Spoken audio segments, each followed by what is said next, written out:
अस्सलाम अलैकुम।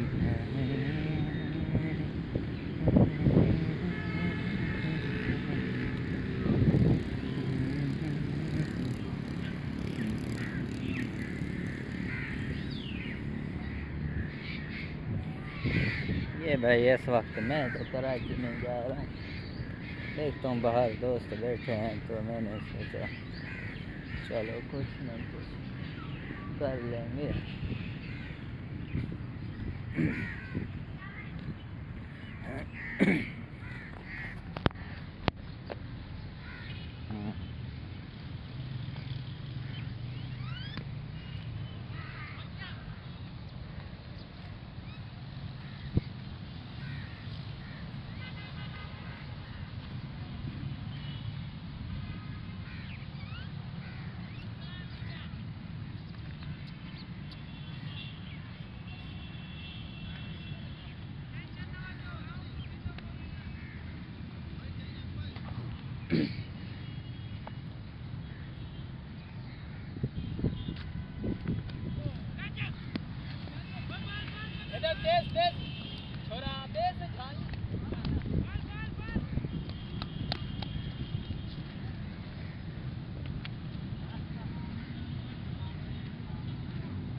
Assalamualaikum.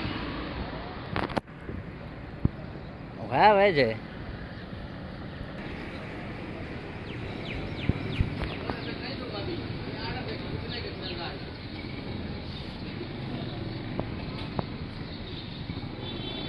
Assalamualaikum. क्या हाल है राजा भाई? ठीक हो? डेढ़ पाव तो ना क्या कहते हैं कलेजी?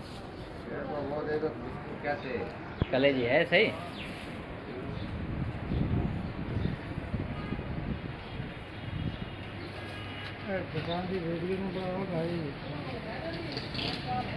चाचा तू डायरेक्ट फेसबुक पे जाएगा। चाचा कह रहे कि वीडियो नहीं बनाए। मैंने कहा लाइव चल रहा है। लाइव समझ रहा है? क्या होता है, क्या मतलब है? लाइव का मतलब टीवी में अभी चल रहे हैं आप। कैमरा मैन है? हाँ जी।